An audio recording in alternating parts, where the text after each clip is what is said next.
Yo tengo hoy conmigo tres distinguidos panelistas. El profesor José Antonio Campo, que no necesita presentación, para full disclosure, fue mi jefe en la Comisión Económica para América Latina y el Caribe.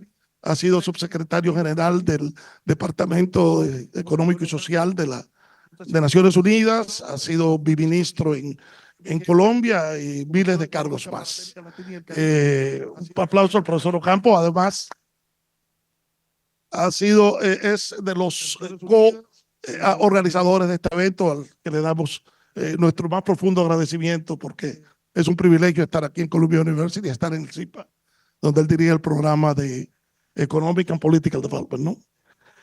Profesor Jorge Jaime, de Chile, fue ministro de Medio Ambiente, me acuerdo yo, Jorge, cuando vivía en Chile, de Bienes Nacionales, perdón, de Bienes Nacionales. Y además de eso, es un destacado docente en la Universidad de Boston y en otras universidades, tanto de Chile como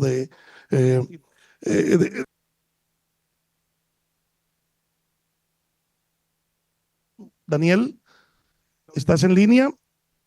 Bueno, en lo que Daniel se conecta, Daniel es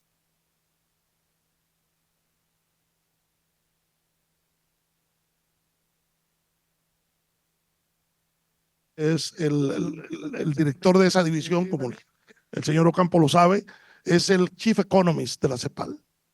Entonces, hemos organizado el panel en torno a la economía y la política a nivel global y a nivel regional. Cada panelista va a tener entre 15 y 20 minutos para presentar su caso.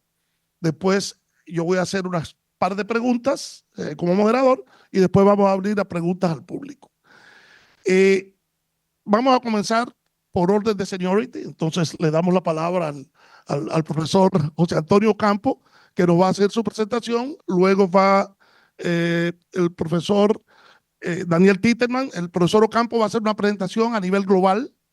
Daniel Titterman va a hacer una presentación a nivel regional. Y luego el profesor Jaime nos va a hacer un recuento de la situación económica, social y política. Claro, lo político y lo social va a estar salpicado dentro de lo global y lo regional, que va a tratar el profesor Ocampo y Titterman. Profesor Ocampo, tiene la palabra. Bueno, muchas gracias. Me encanta, en primer lugar, saludarlos aquí como profesor de la Universidad de Columbia y además celebrar la oportunidad que tengo de ser uno de los coorganizadores de este foro, aquí presidido por el presidente Fernández.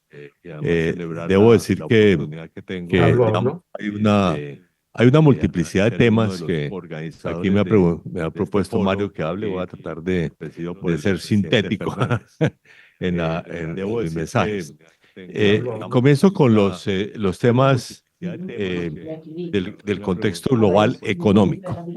Y en ese sentido, déjeme presentar primero lo positivo y después lo negativo. Entonces, en lo positivo, lo primero que se debe resaltar es la reducción de la inflación a nivel mundial, o sea, choque negativo que tuvimos a raíz de la invasión de Rusia a Ucrania, que generó un aumento dramático de los precios por una parte de todos los energéticos y por otra de productos alimenticios, sobre todo de los que exporta Ucrania y Rusia. Ese fue un choque que además generó pues un aumento generalizado de las tasas de interés de los bancos centrales. Estamos ya en la fase descendente. Claramente ese ciclo, la última reducción de la tasa, la primera reducción que hizo la Reserva Federal de 50 puntos básicos, que es además un nivel poco usual en las decisiones de la Reserva Federal, pero también pues las dos que ha hecho ya el Banco Central Europeo, y debo decir en el caso latinoamericano, venimos desde hace ya varios meses en la senda de reducción de tasas de interés. Pero también o sea, América Latina en ese sentido fue de las primeras regiones que aumentó tasas de interés, pero también de las primeras que ha comenzado a bajar. Ya varios meses. Este hecho además debe normalizar un poco los flujos de capital privado hacia América Latina. Digamos, los flujos de capital en la jerga de los economistas son procíclicos para nosotros. Es decir, nosotros recibimos mucho capital y barato durante los auges y se nos suspende la entrada de capitales y se nos hace más cara durante las crisis. O sea, es al revés, por ejemplo, de lo que típicamente tiene Estados Unidos, porque Estados Unidos tiene exactamente lo contrario. O sea, durante las crisis los capitales vienen hacia Estados Unidos por seguridad, digamos, y por tanto se alejan de nosotros. Esta situación, digamos, de la baja de tasas de interés ya está comenzando a normalizar la entrada de capitales financieros a América Latina y está reduciendo un poco su costo. Además, porque el costo de ese financiamiento, digamos, sobre todo la emisión de bonos, depende mucho de los bonos del Tesoro de los Estados Unidos, cuya tasa de interés también está disminuyendo. El costo de ese financiamiento. Un elemento adicional importante es en contra de pues algunas expectativas pesimistas. No creo que haya ningún riesgo de recesión en los Estados Unidos. Estados Unidos ha sido la economía más dinámica entre las desarrolladas durante todo este periodo reciente y bueno, ha habido algunas predicciones negativas que digamos de que podría entrar en recesión, como lo han entrado muchas economías europeas, pero digamos creo que esa situación no se va a presentar. Eso obviamente es muy importante para América Latina por ese factor. Y debo decir que en el mundo en desarrollo hay obviamente algunos fenómenos positivos, entre los cuales yo destacaría el rapidísimo crecimiento de la India. La India se ha convertido en la economía en desarrollo más dinámica. El papel que hace un tiempo cumplía China, que ahora es claramente la India. Por el lado negativo, debo decir que el crecimiento económico mundial es relativamente lento. Digamos, la estimación de casi todos los organismos es un crecimiento en torno al 3%, incluso ligeramente inferior al del año pasado. Y sobre todo, y esto es un tema muy importante, las expectativas de crecimiento de mediano plazo del mundo son mucho más bajas en todas las proyecciones de lo que fueron, digamos, si se quiere, la década anterior al COVID.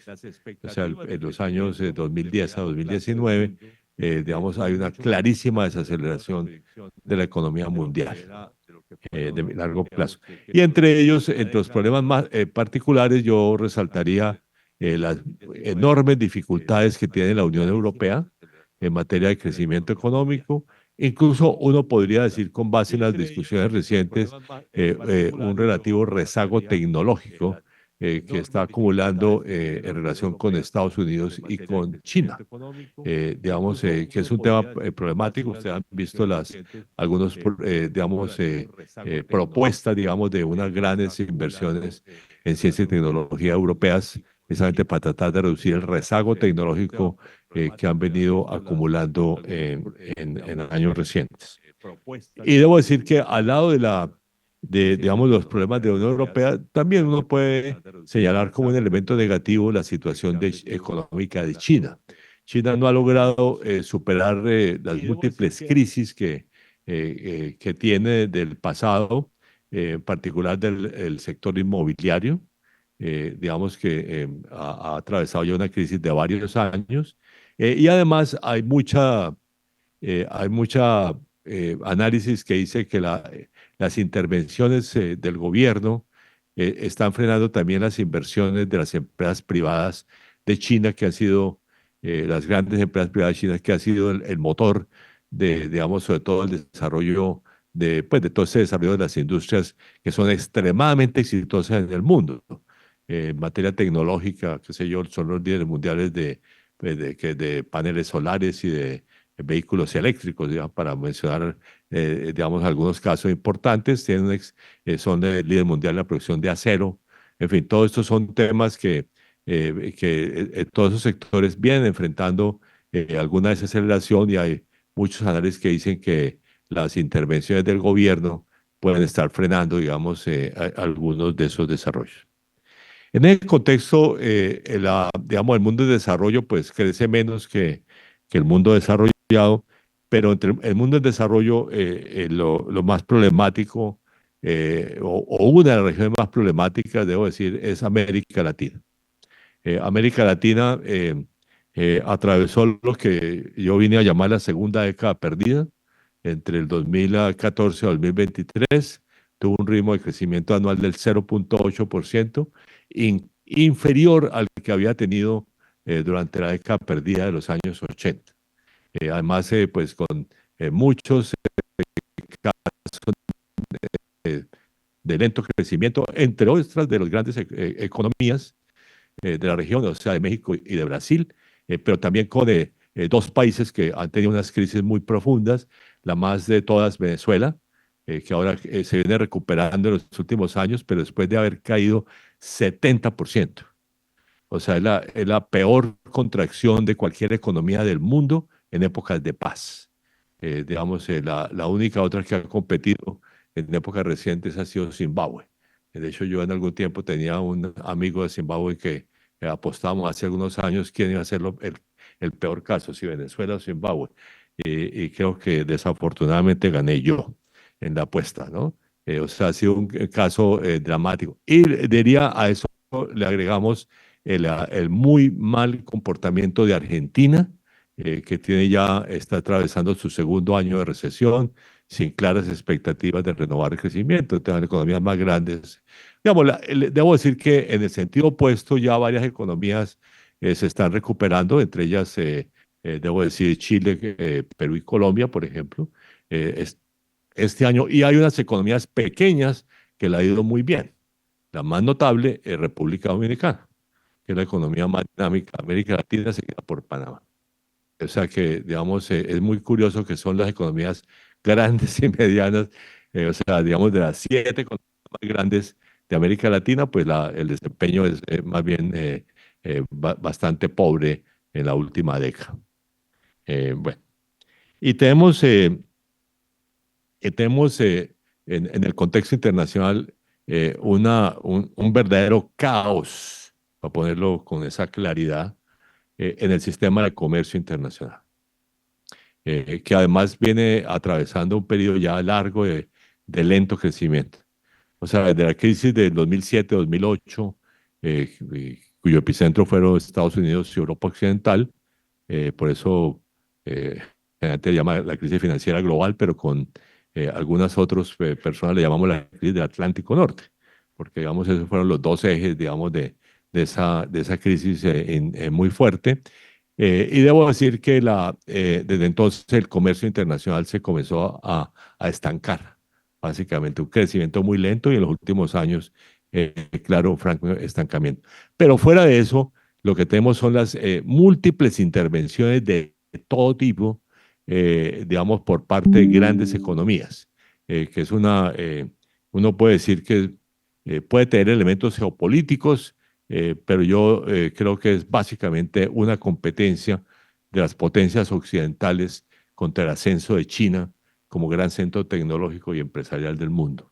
Ese es un tema, digamos, el que está detrás de eso. Entonces hay restricciones de todo tipo para productos de contenido tecnológico, para insumos de esos sectores productivos, e incluso ahora, muy recientemente, de la producción, pues, del comercio del acero, que está siendo objeto, pues, de múltiples intervenciones. O sea, son varias intervenciones, yo diría, contrarias casi todas a las reglas de la Organización Mundial de Comercio, que es un tema extremadamente. Y eso tiene que ver además con la proliferación de políticas industriales que han adoptado pues, ciertamente Estados Unidos y China, pero que digamos en la cual también se está montando la Unión Europea. Ese es un tema complejo porque muchas de las intervenciones comerciales son contrarias a las reglas de la Organización Mundial de Comercio y la política industrial no hay reglas. y por lo tanto no hay, habría que, digamos, acordar alguna regla. En materia de cooperación internacional, comenzaría destacando como elemento positivo la aprobación del el Pacto del Futuro en las Naciones Unidas. Digamos, uno cuando se lee el Pacto del Futuro queda asombrado muy positivamente, digamos, como una gran propuesta para fortalecer la cooperación multilateral, ¿ok? Y creo yo que debemos celebrarlo, o sea, es una excelente propuesta. Vamos a ver cuánto va a ser realidad. Tiene 56 acciones, ¿no? 56 acciones y como le dije a mis estudiantes, vamos a ver qué acciones se toman para ejecutar las acciones. Ese es el tema de fondo, digamos, del Pacto del Futuro. ¿Okay? Ese es un tema interesante, pero digamos, obviamente está inmerso en estos enredos geopolíticos mundiales que estamos viendo, pues, cuyo epicentro más importante es solamente el tema de Ucrania, pero, digamos, con esta ampliación digamos, del conflicto del Oriente Medio, que lo vemos profundizarse todos los días ahora, y vamos a ver, digamos, cuál es la salida, digamos, a esos problemas geopolíticos de gran envergadura a nivel mundial. Es muy curioso, pero si uno ve la discusión de los representantes de los jefes de Estado en la Asamblea General, o en la Asamblea del Futuro, como se llamó, eran más sobre el tema futuro. O sea que es bien. Ahora, en economía, yo también resaltaría a nivel de cooperación internacional la aprobación de los términos de referencia para la Convención de las Naciones Unidas en materia de cooperación tributaria internacional, que fue aprobada en agosto, y además el proceso que está bastante organizado para la conferencia sobre financiación para el desarrollo que tendrá lugar en España a mediados del año entrante. Y debo decir que también hay acciones interesantes, digamos, con limitaciones, como es obvio, en materia de cambio climático y biodiversidad. Debo decir, pues mi país va a ser anfitrión de la cumbre de biodiversidad a fines de este mes. Digamos que haya un avance importante en ese campo. Y en cambio climático, pues hay algunas acciones, las más importantes fueron las que se acordaron en París en el 2015, donde hay, digamos, de todas maneras, pues hay algún avance, pero también algunas limitaciones. Ahora, en ese contexto positivo, lo que yo sí resaltaría es nuevamente, es el verdadero caos de la Organización Mundial de Comercio. Es además un tema del cual el Pacto del Futuro tiene, creo que, una mención muy indirecta y muy corta, comparado con las varias acciones que propone en materia de reforma financiera internacional. Digamos, un artículo se refiere al comercio y habla de la reforma de la Organización Mundial de Comercio, pero no hay ninguna propuesta específica de qué es lo que se necesita en ese campo. Y por último, en materia, termina esto, de América Latina, yo resultaría dos elementos negativos. El primero es que la división entre países latinoamericanos es una de las más profundas de nuestra historia. O sea, esa expectativa, los que hemos sido defensores de la integración, aquí el profesor Sachs nos habló de ella, la vemos hoy en día muy distante. O sea, el problema es todo, es la desintegración, incluso la posibilidad de una ruptura de Mercosur, que es una propuesta incluso del presidente Milei. Entonces, vamos a ver, digamos, cómo se hace el proceso y ahí damos la cooperación regional está en uno de sus puntos más bajos. Y diría finalmente, en relación con los Estados Unidos, que yo no conozco ninguna iniciativa general de Estados Unidos hacia América Latina desde la que tuvo el presidente Clinton, ¿no? Desde entonces uno no ve ninguna acción, hay cuestiones puntuales sobre Cuba, sobre Venezuela, sobre algunos otros países. Ciertamente México para Estados Unidos está en la agenda, pero digamos América Latina parece totalmente lejana de la agenda. Y perdón que lo agregue eso, de ninguno de los dos candidatos presidenciales hemos oído hablar de América Latina. O sea que hay un tema profundo, digamos, de distancia de Estados Unidos con América Latina, digamos que no como una prioridad en la política exterior. Bueno, muchas gracias.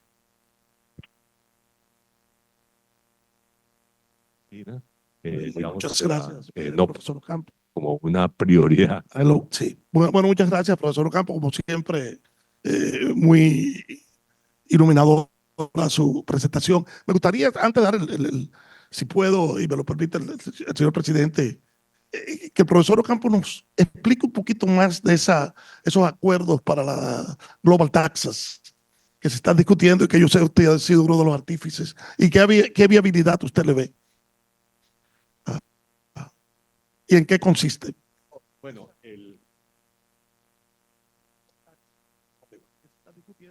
sí, aló. Ya. El acuerdo, debo decir que en la OECD se llegó a un acuerdo en el 2021, se llama el marco inclusivo de la OCDE. Esos acuerdos han sido débiles y de hecho no han sido implementados.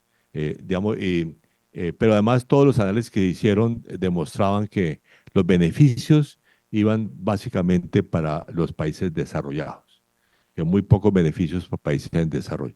Por eso la Unión Africana propuso el año pasado que se diera una convención de Naciones Unidas sobre cooperación tributaria internacional. Esos fueron los términos de referencia que se aprobaron en agosto, que, digamos, incluyen muchos temas, digamos, entre ellos, yo diría que uno de los temas más importantes es dónde pagan impuestos las multinacionales. Entonces, las multinacionales deben pagar proporcional a donde realizan actividades, ya sea, y hay un problema específico que no está definido en la legislación tributaria ni siquiera en la cooperación internacional, y es todos los servicios digitales, digamos, por eso hay un principio, digamos, de cómo diablos van a pagar por servicios digitales, que es el impuesto que de hecho introdujeron varios países europeos, también lo introdujo Brasil en nuestra región, digamos, que es un impuesto a los servicios digitales. O sea, muchos la producción, si se quiere, o de servicios, sobre todo, se realiza desde el exterior, pero se realiza en el país donde se provee el servicio. Entonces, ahí hay un tema también muy importante que está en la agenda. Y también está puesto este tema de los impuestos a los ricos del mundo, a los súper ricos, como se le ha venido a llamar en los debates, que de hecho aparentemente va a haber unos elementos en el grupo de los 20 de Brasil este año, pero que también hay otros elementos. Y hay otros temas de cooperación, de información entre autoridades tributarias bueno, y de información sobre todo de dónde se tienen los activos, las personas más ricas del mundo, para que puedan saberse para las autoridades tributarias. Es un poco algunos elementos de ese marco. Debo decir que hubo el problema básico que tiene esa convención es que digamos, el acuerdo original, o sea, la resolución de la Asamblea General de fines del año pasado, fue norte-sur, para ponerlo de alguna manera. O sea, todos los países del norte votaron en contra, con la excepción de Noruega, que se abstuvo. Ahora, el acuerdo sobre los marcos para la convención, que fue adoptado en agosto de este año, tuvo una mejoría importante en ese campo. La Unión Europea ya no se opuso.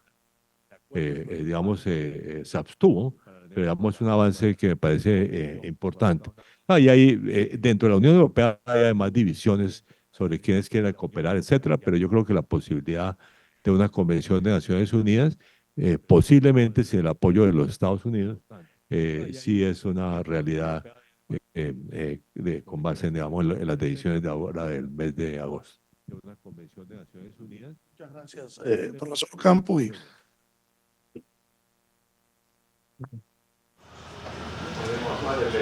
Bueno, vamos entonces mientras tanto arreglamos el problema vamos a darle la palabra al distinguido amigo y profesor Jorge Jaime, y a Daniel lo dejamos al final.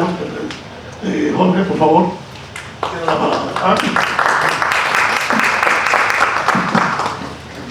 Muy buenos días Señor presidente, amigos todos, es para mí un placer muy especial poder estar con ustedes esta mañana. Esta es la tercera vez que yo participo en este foro global y para mí es un honor muy especial. Es también la primera vez, si mal no recuerdo, que estoy en un evento en la Universidad de Columbia, esta gran institución, de manera que es un doble privilegio hacerlo. Como ha señalado mi estimado amigo Juan Antonio, el mundo está pasando por un momento muy difícil. Tuvimos la pandemia, tuvimos luego la guerra en Ucrania que se ha mencionado, tenemos ahora el conflicto que está teniendo lugar en el Medio Oriente, tenemos problemas muy serios en términos de hambruna, 750 millones de personas tienen hambre crónica, 250 millones hambre aguda. Es revelador en estos días en que ha estado teniendo lugar la Asamblea General de Naciones Unidas que lo que fueron las metas de desarrollo del milenio en el 2015 se lograron plenamente y con creces. Sin embargo, las metas de desarrollo sostenible para el 2030 están en peligro muy serio de no ser logradas. ¿Qué nos pasa? ¿Por qué estamos con estos problemas tan serios? Problemas de escasez hídrica en el mundo, desplazamientos humanos masivos, migraciones masivas, y de alguna manera no podemos bregar con ellos, con todos los avances tecnológicos que hemos tenido, con todo el desarrollo científico que hemos tenido, y no podemos de alguna manera enfrentarlos.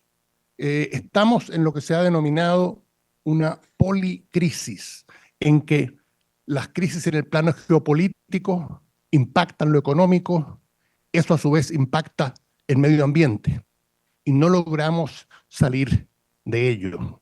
¿Qué es lo que está ocurriendo? ¿Por qué es que el mundo está pasando por eso?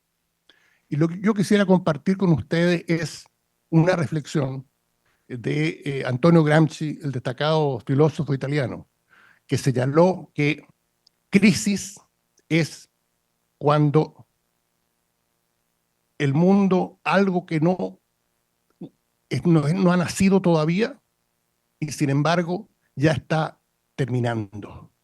Un mundo que termina y otro que no acaba de comenzar. Y eso es lo que estamos viendo en el sistema internacional de nuestros tiempos. Lo que tenemos es que un cierto sistema que existió desde el fin de la Segunda Guerra Mundial hasta hace unos 10 años atrás, hoy día está colapsado. Lo que vemos, algo muy notable, Estados Unidos no puede controlar lo que hace Israel. Hay una diferencia enorme de tamaño, de poderío, de todo. Y el presidente de los Estados Unidos anuncia que va a venir un cese al fuego. Y no pasa nada. Eso no ocurre. Ocurre todo lo contrario. ¿Y es por qué? Porque las reglas que existían en el sistema anterior han dejado de estar vigentes. Y en lo que Gramsci llama el interregno, muchas cosas malas pasan. En esos términos, entonces, que yo quisiera compartir con ustedes la siguiente reflexión. Parte de este interregno se debe a que estamos transitando de un mundo dominado por las potencias occidentales, Estados Unidos, Reino Unido, países del Atlántico Norte, a lo que viene. Se habla, un buen amigo mío, Kishore Mahbubani, embajador de Singapur, habla que este va a ser el siglo del Asia. Lo que tenemos es un traslado de la riqueza a nivel mundial desde el Atlántico Norte, que lo fue tradicionalmente durante el siglo XX, al Asia y el Asia-Pacífico. Un dato, de las 10 ciudades en el mundo con más billonarios en sentido inglés del término, 6 están en Asia, solo 2 en Estados Unidos, uno en Europa y otro en Moscú. ¿Qué nos dice eso? La acción está pasando hoy día por otro lado. Yo fui embajador en China, fui embajador en India, conozco bien ese mundo y ahí es donde están pasando las cosas. Y si no entendemos eso, realmente no vamos a entender lo que está ocurriendo. Yo en la Universidad de Boston dicto un curso sobre relaciones norte-sur y le digo a mis estudiantes, ¿dónde está la acción y dónde es que ustedes tienen que mirar para su desarrollo profesional, para su crecimiento? Tienen que mirar al Asia-Pacífico. Ahí es donde están pasando las cosas. Muy bien. En este contexto, entonces, es que tenemos esta competencia entre las grandes potencias, particularmente entre Estados Unidos y China, que marca tanto nuestra época. Y en esa competencia es que nuestros países, América Latina, pero también África y Asia, los países en desarrollo, se encuentran entre la espada y la pared. Nos vemos presionados, ya sea por Washington o por Beijing, para hacer ciertas cosas. Y si no las hacemos, nos caen encima, como decimos en Chile, con el mocho del hacha. Y así se cancelan proyectos, se suspenden grandes proyectos de infraestructura, puentes, cables a través del Pacífico. ¿Por qué? Porque no le gusta a una u otra de las grandes potencias. Y es en esta situación es que nuestros países tienen que darse cuenta que hay que optar por un camino distinto. América Latina básicamente está pasando de la periferia a la marginalidad. Un ejemplo, en Naciones Unidas, América Latina tenía hasta hace poco el director general de la OMC, tuvo hasta hace algunos años el director general de la OIT, la alta comisionada para derechos humanos, en fin, una larga tradición, distinguidos latinoamericanos ocupando algunos de los principales puestos en la Agencia de Naciones Unidas. ¿Qué hay hoy? Creo que hay alguien a cargo de la Organización Meteorológica, pero en general no estamos en el mismo nivel que estábamos antes. Y eso me parece a mí que nos debe preocupar seriamente, más allá de la cifra de crecimiento que señalaba José Antonio. Este año, la única región del mundo, y esto nos dice cómo van las cosas, este año la única región del mundo que va a crecer menos que América Latina es Europa. ¿Qué nos dice eso? ¿Hacia dónde va el mundo? Va hacia donde les señalaba a ustedes, las potencias que están emergiendo, las potencias que están surgiendo. Y en ese marco es que nosotros con mis colegas, Carlos Fortín y Carlos Ominami, hemos publicado un libro, esta es la edición en inglés, en rústica, que se publicó en enero en Londres, antes se publicaba en tapa dura, tenemos también una edición en castellano, Latin American Foreign Policies and the New World Order, the Active Non-Alignment Option. Y lo que nosotros hemos llamado, un tema que hemos conversado mucho con el presidente Fernández, a tomar una posición distinta en materia de política exterior. Es lo que nosotros hemos denominado un no alineamiento activo. ¿Qué significa esto? Esto significa que tomamos una página de lo que fue no alineados en los años 50 y 60, pero lo adaptamos a la realidad de nuestro siglo. Esta realidad nueva, la realidad de China e India como grandes potencias, esta realidad nueva del siglo del Asia, esta realidad nueva del Banco Asiático de Inversión en Infraestructura, del Banco del Desarrollo, los BRICS, esta realidad nueva de la iniciativa de la Franja y la Ruta, que ha invertido $1 billón en 10 años en desarrollo de infraestructura. Esto que aludía Jeffrey Sachs, a la necesidad de invertir en infraestructura. La iniciativa de la Franja y la Ruta se ha traducido en $1 billón en inversión en infraestructura a lo largo y lo ancho del sur global. Muy bien. ¿Qué significa entonces esto de no alineamiento activo? Poner los intereses de nuestros países al frente. Y lo que es interesante acá es que esta competencia entre las grandes potencias de hoy ofrece oportunidades que no existían antes.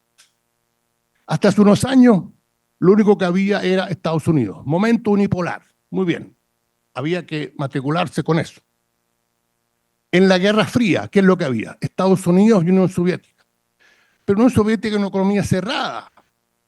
No había mucho comercio, no había mucho flujo de inversión, no había mucha cooperación financiera. Por lo tanto, no había mucha alternativa. Hoy día sí la hay. Hoy hay competencia. Yo soy una persona que cree en la competencia. Y lo que no da una gran potencia, bueno, lo puede dar la otra. Existe esta noción, a mi juicio, profundamente equivocada, que las potencias pequeñas y medianas solo tienen que seguir las órdenes que les dan.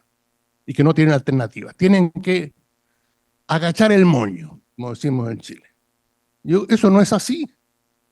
Y el caso muy notable que tenemos ahora hace poco, el caso de Ecuador. Ecuador, como ustedes saben, gran país, pero con enormes problemas, deuda, todo tipo de dificultades. Muy bien.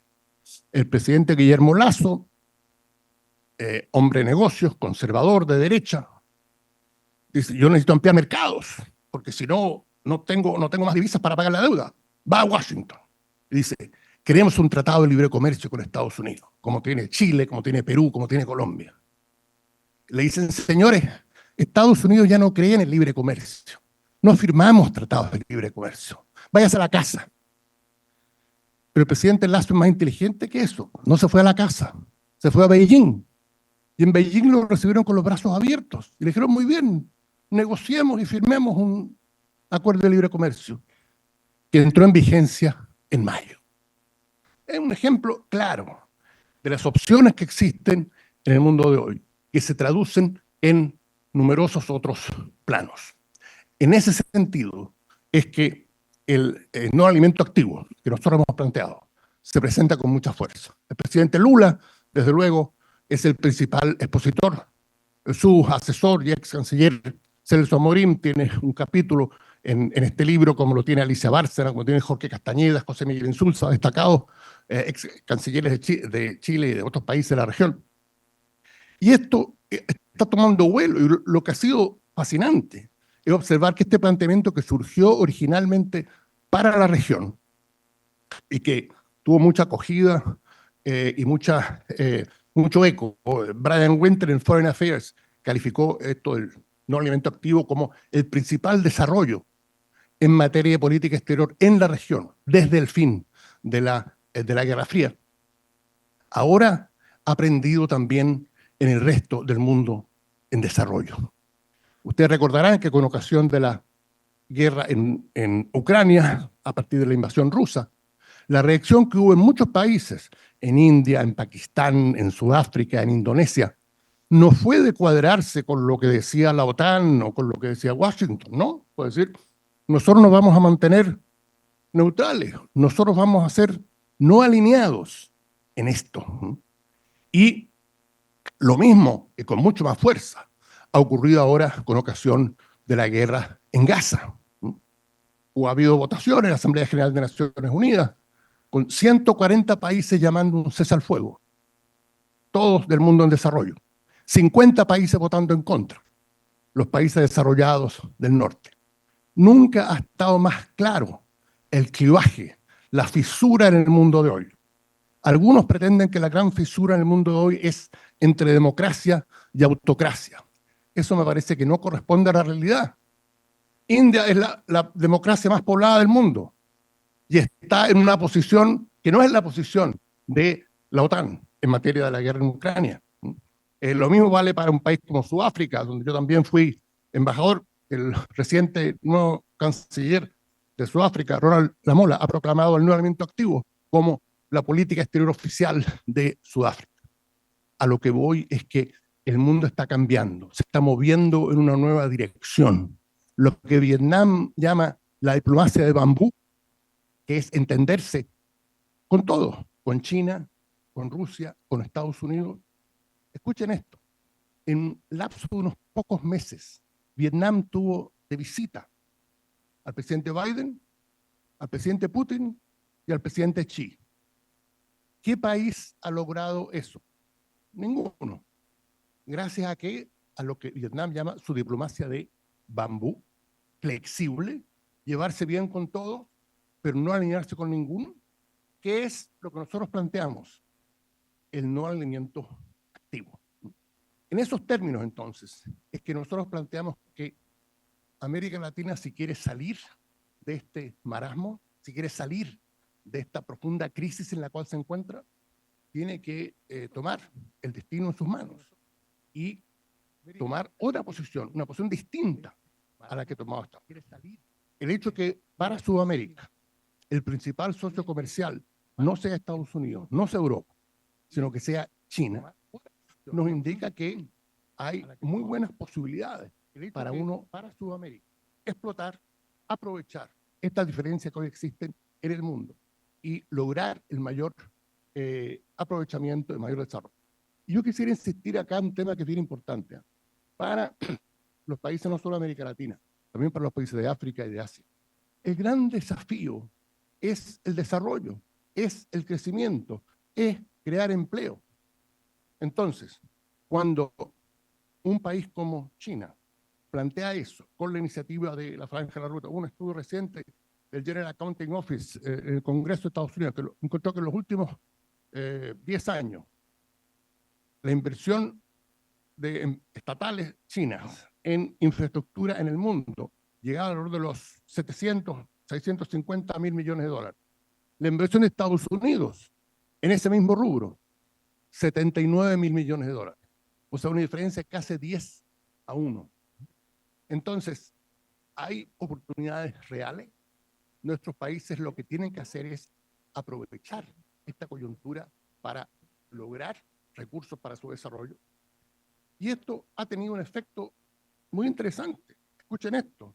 No sé si ustedes saben, hay algo que se llama el Corredor del Lobito, que es un proyecto ferroviario desde el Congo hasta el puerto de Lobito en Angola, que está siendo financiado en parte por los Estados Unidos. ¿Cuándo habían escuchado ustedes que los Estados Unidos financiaron un proyecto ferroviario en África? Jamás. Estados Unidos es incapaz de financiar proyectos ferroviarios en este país. Yo vengo de Boston y me toma 4 horas llegar acá, cosa que la verdad es que en esta época de trenes bala y trenes rápidos es un poco irónico, no por decirlo menos. Bien, ¿por qué está haciendo esto Estados Unidos en África? Porque China ha hecho grandes proyectos ferroviarios en Kenia, grandes proyectos ferroviarios en Etiopía, que fueron denunciados en su momento como elefantes blancos, como diplomacia de deuda, de China metiéndole a estos países proyectos que no necesitaban. Bueno, han pasado 10 años y en Washington se han dado cuenta que en realidad estos proyectos sí se necesitaban, que en África, Asia y América Latina los proyectos de infraestructura son bienvenidos. Estados Unidos se estaba quedando fuera. Entonces Estados Unidos ahora está comenzando a participar, lo que me parece admirable. De eso se trata, que haya competencia, que se adjudiquen los contratos de proyectos y que haya participación de empresas estadounidenses, empresas chinas, empresas europeas. Porque en América Latina un tema bien interesante es el siguiente. Los grandes proyectos de infraestructura que han sido acometidos, por ejemplo, por empresas chinas, en el caso del puerto de Chancay, en Perú un proyecto de 3.600 millones de dólares. Algunos dicen, bueno, pero ¿por qué China está haciendo estos proyectos? ¿Por qué no lo hace Estados Unidos? La realidad es que las empresas de construcción estadounidenses no participan en las licitaciones que se hacen en América Latina, por distintas razones. Que los proyectos son muy chicos, que hay una ley en Estados Unidos en contra de la corrupción que preocupa mucho a los gerentes de las empresas. El hecho concreto es que no lo hace. Entonces lo hace China. Entonces surge la crítica. Esto es muy peligroso, este proyecto lo está haciendo. Bueno, ¿cuál es la alternativa? ¿Que nos quedemos sin puertos? ¿Que nos quedemos sin vías ferroviarias? ¿Que no lo hagamos? Entonces yo creo que esos son los dilemas reales que enfrentan nuestros gobiernos y que deben poder manejarlos de manera adecuada. Y lo que nosotros decimos es que el no alineamiento activo provee una guía para la acción, un compás para navegar estas aguas turbulentas en las cuales estamos. Y hasta ahora ha tenido buena acogida, no solo en la región, sino que también en el resto del sur global. Y con esto termino. Lo que hemos visto en los últimos 2 años es precisamente el auge del sur global como un nuevo referente en las relaciones internacionales. Muchas gracias.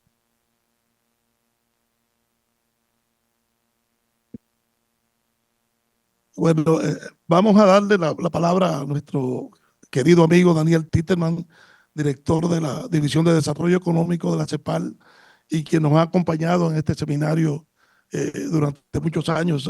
Gracias, Daniel, por tu siempre amable disposición de estar con nosotros y te damos la palabra, Daniel. Nos va a hacer un enfoque en CEPAL. Bueno, primero que nada, muchas gracias por la invitación y realmente feliz de poder participar en este seminario. de tanta relevancia para discutir los temas de la región, en el cual ya son varios años en que hemos estado colaborando. Y primero pedir y lamentar mucho no poder estar de manera presencial, pero lamentablemente me corté el tendón de aquí, le metieron que operar hace unas semanas atrás y no recibí luz verde para subirme al avión todavía. Pero ahí vamos. Bueno, los 10 minutos que yo tengo quisiera un poco desde la óptica de la región, tocar algunos de los temas que ya los dos panelistas que me antecedieron, el profesor Ocampo y el profesor Heine, ya han de alguna manera tocado. Y quisiera partir por un statement, un mensaje que planteó el profesor Ocampo en términos de que uno de los grandes desafíos de la región es crecer. Y él nos decía que estamos pasando de nuevo por una nueva década perdida, correctamente. Y ahí hay un gran desafío en la región porque la caída del crecimiento de la región ya es un tema estructural. Y cuando uno mira y compara desde pasado la década de los 80 del siglo pasado, la crisis de la deuda, lo que observa es una constante caída en la tasa de crecimiento promedio y en el tren de crecimiento de la región. Entonces, tenemos un gran desafío de cómo vamos a reactivar el crecimiento en la región, que es un tema no menor, y en el cual voy a estar dedicándome un poco a lo largo de estos minutos.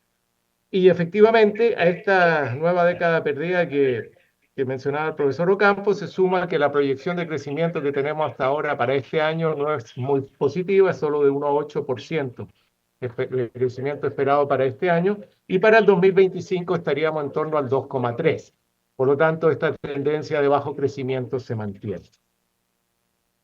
Y un tema que quisiera traer con fuerza, que está dentro de los temas que planteó Mario al principio y en sus preguntas, es el desafío del cambio climático.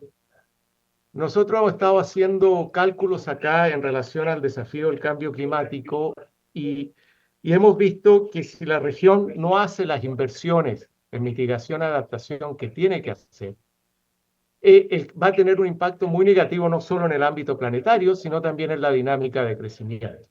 Y nuestras simulaciones nos sugieren que si la región no hace las inversiones que requiere, para el 2050, el nivel de producto de la región estaría entre un 12 y un 14% por debajo de lo que sería si uno mantiene el tren actual, que ya dijimos que es mediocre. Entonces, el cambio climático está afectando negativamente la capacidad de crecer de la región a través de sus impactos negativos en la productividad y otros temas sectoriales que voy a tocar en un minuto. Y además, y genera un gran desafío de inversión para la región que no es fácil llevar a cabo. Segundo, si no nos hacemos cargo y hemos hecho cálculos, digamos, a esta caída en la tasa de crecimiento del PIB que estaría llevando los efectos negativos del cambio climático, observamos, por ejemplo, que para el 2050, si uno mantiene un business as usual, perderíamos cerca de 43 millones de puestos de trabajo debido a los choques climáticos en la región, que equivale casi cerca a un 10% de la fuerza de trabajo. Entonces, al desafío de crecer, tenemos el desafío de hacernos cargo del cambio climático, que a la vez es una oportunidad para dinamizar el crecimiento. Entonces, a los problemas tradicionales, sociales y de desigualdad que tiene la región, estamos sumando un gran desafío para el crecimiento y también para la igualdad, que es el desafío del cambio climático. ¿Y qué implica el desafío del cambio climático? Enfrentar el cambio climático es un desafío de inversión. Y los cálculos que hemos hecho, que también el mundo ha hecho, y ustedes conocen mejor que yo, es que se requeriría en torno a entre 7 y 10 puntos de inversión anuales para dinamizar, para poder enfrentar el cambio climático. En una región que invierte poco, ¿ya? Y que tiene una trayectoria de inversión bastante deficiente. América Latina, recuerden, es la región que menos invierte en el mundo, ¿ya? En torno a un 19,5-20% del PIB, que se compara muy por debajo de, por ejemplo, la inversión de los países emergentes y en desarrollo de Asia, que está en torno al 33%, o en relación a los países del Asia emergente, que está en torno al 40%. Y aún estamos por debajo de los países desarrollados. Por lo tanto, este desafío de inversión que tiene la región para dinamizar crecimiento y para minimizar y enfrentar el cambio climático es muy difícil en una región que invierte poco y tiene fuertes restricciones macroeconómicas. El profesor Ocampo ya nos mencionaba que la inflación está cayendo en el mundo y eso, por supuesto, impacta las tasas de interés y baja un poco los costos financieros. Y en la región también las políticas de tasas de interés también están empezando a ir hacia la baja, lo cual es una buena noticia, pero todavía mucho de las políticas de tasa de interés se mantienen en lo que uno llamaría el ámbito restrictivo de la política monetaria, aún no vuelven a sus niveles neutrales. Por lo tanto, ahí hay mucho que avanzar en mantener la baja en las tasas de interés en la medida que la inflación va cediendo. Hay un tema central en la región que es el bajo espacio fiscal. Dado que los desafíos de inversión que les mencionaba son tanto inversión pública como inversión privada, el espacio fiscal para poder apoyar la inversión pública y también apoyar la inversión privada a través de, como se mencionaba, de inversión en infraestructura u otros que lleven a un crowding in de la inversión privada, también es bastante limitado. Los niveles de deuda en la región, si bien se han moderado un poco, siguen muy altos en términos de lo que ha sido su trayectoria en las últimas 2 décadas, y eso sumado al aumento en el costo del financiamiento hace que la restricción fiscal sea un tema central en un momento en que necesitamos la política fiscal, necesitamos de inversión pública junto con la inversión privada, pero necesitamos de inversión pública. Necesitamos de política social que ayude no a contrastar solamente los problemas históricos que acarreamos, sino los nuevos desafíos sociales que trae acompañado el cambio climático, como les mencionaba, dado sus efectos en los mercados laborales y sectoriales. Y por lo tanto, un gran desafío va a ser cómo expandir el espacio fiscal a través de mejorar la recaudación tributaria de nuestros países, avanzar hacia sistemas tributarios más progresivos, que no solo eleven la carga, sino que mejoren la progresividad de la estructura tributaria. Y ahí un muy buen ejemplo era cuando el profesor Ocampo fue ministro hace poco de Hacienda de Colombia, hizo una reforma tributaria iniciando el periodo para recaudar más ingresos y mejorar la progresividad de la estructura tributaria.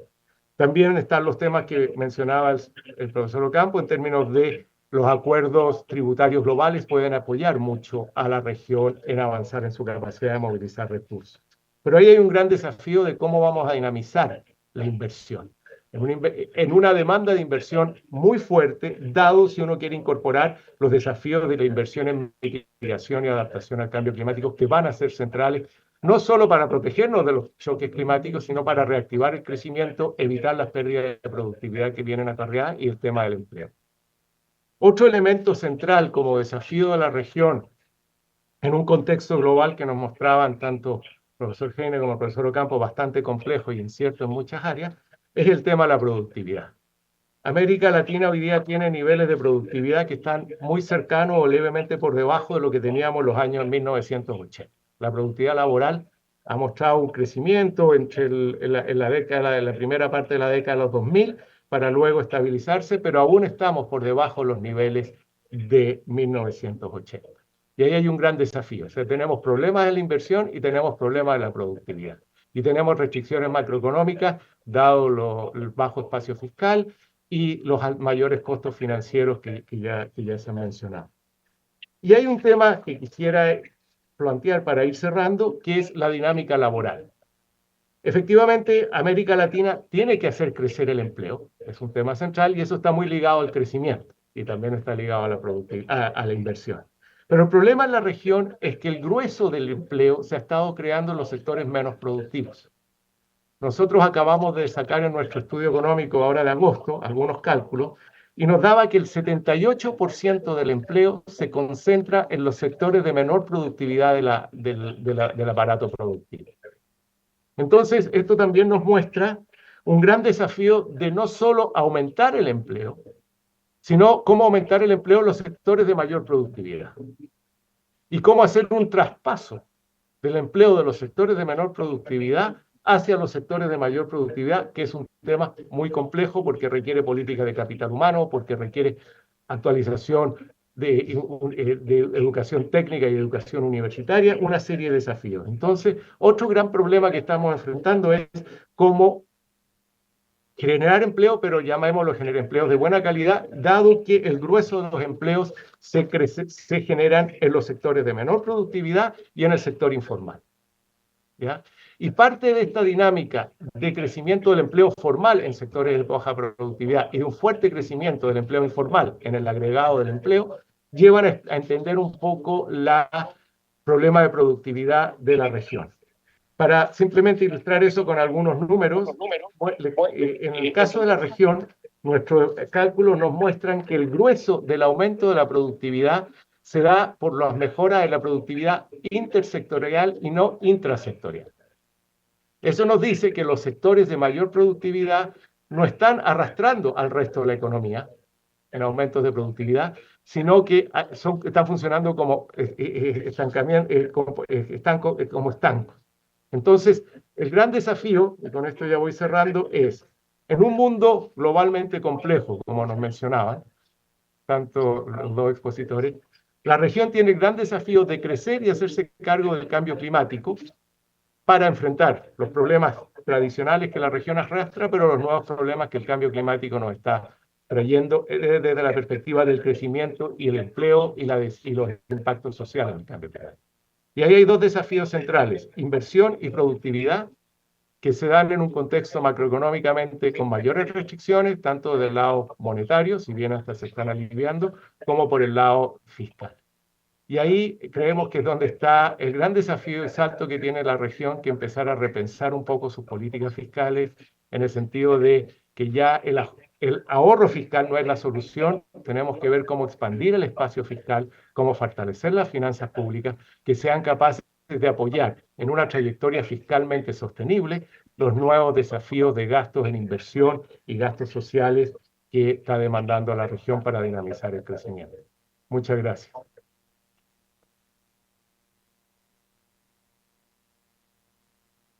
Muchas gracias, Daniel. Vamos a iniciar con una pequeña sesión de preguntas y respuestas y yo voy a ejercer el privilegio de ser, en mi calidad de moderador, de hacer una pregunta a Jorge y otra al profesor Ocampo, y después le cederé la palabra y el Sobato que quiere también hacer. Jorge, en Estados Unidos ha habido una corriente, una discusión reciente sobre una teoría que se llama Big China. Hay muchos investigadores de aquí que están convencidos de que China ha alcanzado su techo y que lo que viene es una fase de declinación ascendente y que han salido libros, el de Michael Burke, que me imagino tú conoces, y que China ya dio lo que iba a dar.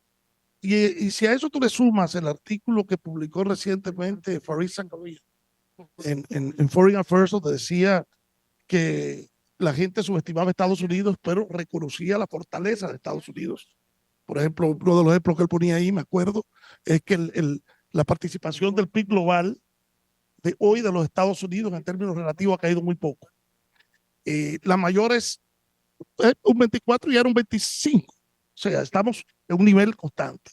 Las mayores empresas innovadoras y las más grandes, las 7 más grandes, están en los Estados Unidos. Entonces dice Fareed Zakaria que si Estados Unidos logra resolver su crisis política, que la ha atravesado antes, Estados Unidos en el siglo XXI puede ser el siglo de Estados Unidos. Yo, con eso de las crisis, a mí me gusta mucho la historia norteamericana. En 1828 hubo casi una guerra civil, con un decreto de el tema de aranceles. Los estados del sur eran los aperturistas y los proteccionistas eran los estados del norte, que era el desarrollo incipiente de la industria. Y el gobernador de South Carolina intentó nullification, le llamaron, un decreto que establecía tarifas a nivel nacional sobre la base de state rights. Y Andrew Jackson, que fue el presidente en esa época, logró resolverlo. Y bueno, la otra gran crisis fue la de la guerra civil, que se resolvió con una guerra civil. Entonces, me gustaría que tú nos dijeras qué tú opinas de las posibilidades de estos pensadores que dicen que el siglo XXI también va a ser un siglo de los Estados Unidos, en contraposición de lo que afirmaste, que es el siglo de Asia. En el caso de la India, Modi, el modelo se le está desgastando, además de un país multiétnico y multicultural con 200 millones de musulmanes, no puede plantarse un crecimiento dejando de lado esa gran proporción de la población. Me gustaría que tú, y déjame hacerle la segunda pregunta al profesor Ocampo antes de. ¿O permitimos? Sí, por favor, Jorge. Tiene la palabra. A ver, hay una frase que ustedes deben conocer: demografía es destino. Un 60% de la población del mundo ya está en Asia. El grupo de los 7 representa menos de un 10% de la población. Claro, son países muy ricos, está bien, pero yo creo que es importante entender eso. Segundo dato, según algunas proyecciones para el 2050, 7 de las economías top 10 van a ser no occidentales. Entonces, como decimos en Chile, ¿por dónde va la micro? Hay que entender por dónde va la micro. Es en las potencias emergentes, es en los países del Asia, de África, América Latina, que, a mi juicio, está la tendencia a futuro. Bien, segundo punto, Peak China. Yo la verdad es que esta noción de Peak China no la entiendo muy bien. ¿Qué es lo que quiere decir? ¿De que China va a dejar, ya no está creciendo al 10% anual como hizo durante 30 años? Cierto, no va a ser eso. Bien, está creciendo a una tasa inferior. ¿Significa eso que China va a dejar de ser una potencia militar cada vez más significativa? Presumiblemente no. Yo creo que sería muy ingenuo pensar que eso no va a ser así. La Marina de China hoy tiene un mayor número de barcos que la Marina de los Estados Unidos. Ahora, son barcos más pequeños, pero en términos de número son más. El otro aspecto que es muy interesante de esta tesis de Peak China es que uno podría decir, bueno, la conclusión lógica podría ser, si es Peak China, es porque China ha pasado a ser una amenaza menor, pasaría a ser una amenaza menor, que ya no va a seguir creciendo tanto. No, pero la conclusión es la inversa. Precisamente porque hay Peak China, es que China es más peligrosa que nunca. Lo que la verdad que es una conclusión, a mí me parece muy rara. Esta tesis de Peak China a mí me parece una tesis profundamente equivocada y no responde a las realidades de la China de hoy. China hoy día tiene problemas, que duda cabe. Está un problema con el sector inmobiliario, hay una burbuja que reventó, hay problemas de cesantía juvenil significativa, hay problemas de endeudamiento de los gobiernos locales y provinciales. ¿Significa eso que China de alguna manera va a caerse, que se va a derrumbar el tinglado? Hay toda una escuela dentro de los estudiosos de China que ha vivido durante 30 años anunciando que se va a caer el tinglado de China. Y siguen publicando al respecto, y son ascendidos y promovidos y reciben premios, y nadie cuestiona el hecho que vengan hablando sobre, hace más de 30 años, sobre algo que no ha ocurrido. Entonces, yo, respondiendo a la pregunta que se me ha hecho, yo diría, apostar en contra de China nunca ha sido una buena idea. Yo creo que hoy día tampoco es una buena idea. Ahora, habiendo dicho eso, Estados Unidos es la mayor potencia militar, lo va a seguir siendo por mucho tiempo, pero ya que había una salvedad, Estados Unidos se está retirando del mundo. Ya no firma acuerdos de libre comercio. Subimos lo que pasó en el periodo presidencial anterior, en que Estados Unidos dejó el acuerdo transpacífico, se fue de la Organización Mundial de Salud en medio de la mayor pandemia en 100 años, abandonó el Acuerdo de París. Se ha dicho que si el candidato Trump gana las elecciones, va a dejar el Acuerdo de París nuevamente. Me imagino que abandonará también la Organización Mundial de Comercio, a que se saludó. En fin, las consecuencias pueden ser bastante considerables. Y yo no diría que el tema de América Latina ha estado fuera del debate presidencial. Se ha dicho que va a haber deportaciones masivas. La mitad de los indocumentados en Estados Unidos son latinoamericanos. ¿Ven el impacto que tendría eso en nuestros 4 millones son mexicanos? El impacto que eso tendría en nuestros países. Se ha dicho que hay interés en declarar los carteles de droga mexicanos como entidades terroristas. lo que le permitiría a Estados Unidos bombardearlos sin el permiso del gobierno mexicano. Eso tiene un impacto significativo. Si Estados Unidos aplica tarifas del 10 o el 20%, como ha dicho, que impondría el candidato Trump, esto tendría un impacto significativo en el comercio con América Latina. Si lleguen a poner tarifas de un 60% sobre los bienes que vienen de China, eso afectaría naturalmente la demanda en China por productos de América Latina y Sudamérica en particular, Brasil, Argentina, Chile, Perú, en fin. De manera que las consecuencias para la región de lo que ocurra en una nueva presidencia de los Estados Unidos van a ser muy importantes. Muchas gracias. No sé si el profesor Ocampo quiere agregar algo o a lo que se dio. Me permite hacerle la pregunta a la secretaria. Por favor. Sí, profesor Ocampo. Mire, nosotros estamos viviendo un momento, muchos decían que era similar a los Roaring Twenties, donde las economías crecían, la productividad. ¿Usted se acuerda aquel de Solo Paradox, que decía Solo al comienzo de la era de la informatización, decía que everywhere I can see the effect of office automation, body productivity. Al final se vio el efecto en la productividad. Pero al igual que en esos Roaring Twenties, el tema de la desigualdad es un tema que se ha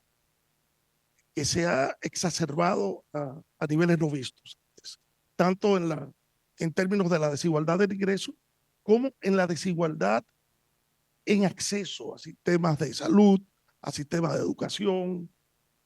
¿Cómo usted ve? ¿Qué nos podría decir usted del estado del tema, sobre el tema de la desigualdad y qué salida usted le ve a ese problema a nivel global? Y me gustaría que Daniel también enfocara esto después a nivel regional. Profesor Ocampo. Bueno, tal vez una anotación aquí lo del profesor Gene, que digamos, cuando yo digo que no hay en el debate presidencial esa unión, no, América Latina no aparece, es cierto, el tema migratorio sí, pero punto. O sea, dígame, ¿cuál es la política de comercio exterior, de inversión en América Latina de Estados Unidos? No, no la he visto en lo absoluto en los debates. O sea, toda la cooperación económica, incluso la cooperación en temas ambientales, no por ningún lado, hablando del tema digamos, de la inversión en cambio climático, por ejemplo. En fin, por eso era mi apreciación. Migración es cierto, es el tema que sí está en la agenda. Pero, bueno, pero aparte, sobre ese tema de la desigualdad, bueno, hay el tema de la desigualdad latinoamericana, diré unos comentarios breves, pero a nivel internacional no hay la menor duda, de acuerdo con toda la investigación existente, de que la desigualdad mundial ha aumentado. Ahora, el factor más importante es la desigualdad al interior de los países, que está aumentando, que ha aumentado, digamos, en los últimos 40, 50 años. O sea, yo diría que desde los años 80 hay una tendencia al deterioro, con algunos periodos positivos, incluso ahora me referiría a la América Latina. Digamos, esa tendencia negativa. Pero además debo agregar el otro tema que es muy importante, que es el tema de África al sur del Sahara. La África subsahariana había tenido un periodo positivo de crecimiento, como desde el comienzo del siglo XXI hasta, yo diría, hasta 2014, 2015. Y desde entonces ha vuelto a rezagar. Ese es un tema importante porque esa es la región más pobre del mundo. Bueno, perdón, hay dos regiones pobres del mundo. Esa digamos, el sur de Asia.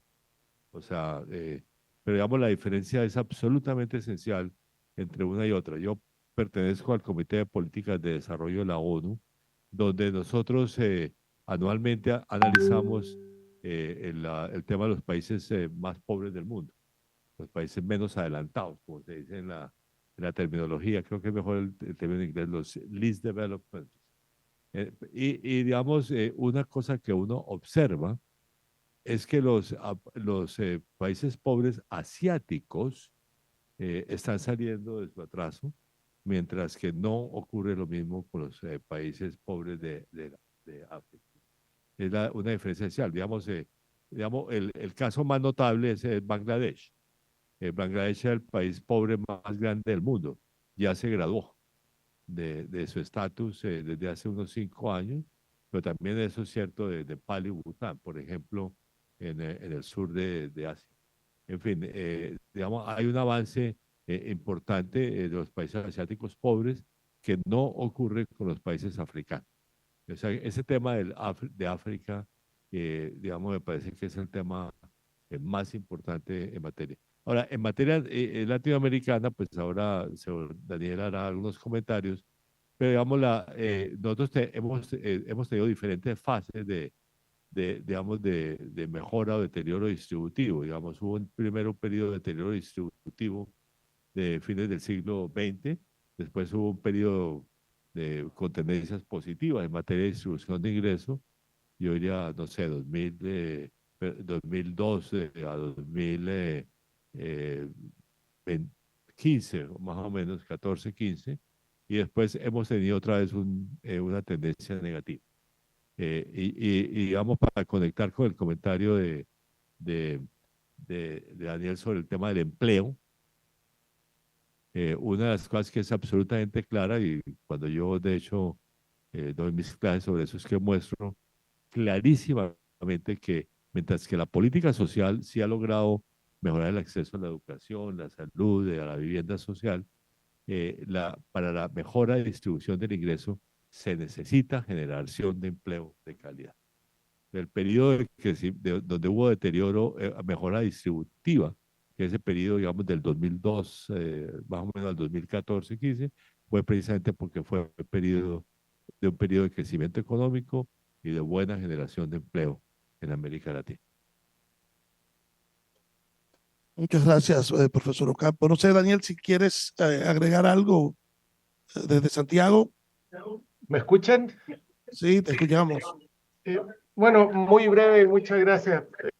No escuché totalmente tu pregunta, Mario, por temas de sonido, pero me imagino que estaba relacionado a temas de desigualdad y pobreza. Desigualdad.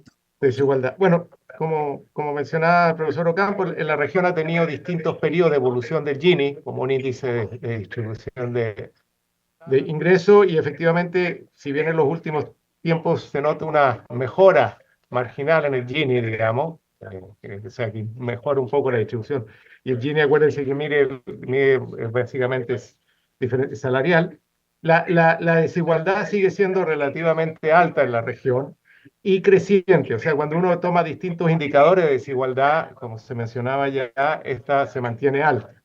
Por ejemplo, si uno toma la diferencia entre los ingresos del decil 10, del decil de más altos ingresos en la región, respecto al decil 1, el de menos ingresos, estos tienen 21 veces más ingresos. O sea, el decil 10 es 21 veces más ingresos que el decil 1. ¿Ya? Eso es un tema importante. Y en ese sentido, la región lamentablemente ha seguido esta tendencia global que se mencionaba el profesor Ocampo en términos de un aumento de la desigualdad, que tiene que ver un poco con parte de los efectos que ha tenido los procesos de globalización. Otro tema, otra forma de medir la desigualdad que me parece interesante, que cuando uno mira los 105 súper ricos de la región, que también tenemos, no son los súper ricos globales, pero son súper ricos en términos de la región también, estos acumulan cerca del 9% del ingreso total. ¿Ya? Entonces, también tenemos un tema de acumulación de súper ricos regionales y súper ricos nacionales que generan una alta concentración de ingresos.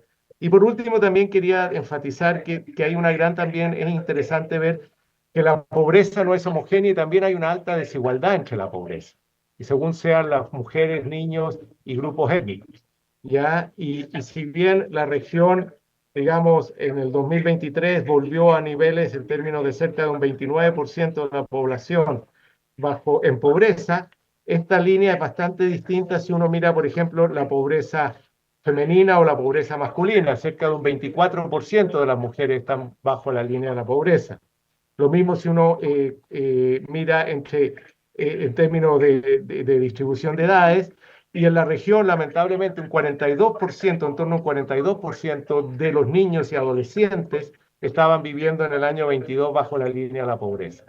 Por lo tanto, el tema de la desigualdad sigue siendo un tema central. Ha mejorado cuando uno mira un poquito la dinámica del Gini, pero cuando tomamos otros indicadores se ha profundizado, y también es importante entender que en los datos de pobreza hay una alta desigualdad, según sea por género o por etnia u otras características.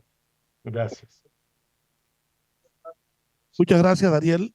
Daniel Titterman, le cedo la palabra a tu tocayo, Daniel Trovato, que quiere hacer una intervención, Daniel. Por favor. Gracias. En primer lugar, realmente estupenda como era de esperar todas las presentaciones. Yo las organizaría en dos cajas. Uno, los viejos temas que sabemos y año tras año repetimos. No crecemos, estamos estancados en materia de pobreza, desigualdad, hay que invertir en capital humano, necesitamos mejorar la infraestructura, etcétera, etcétera.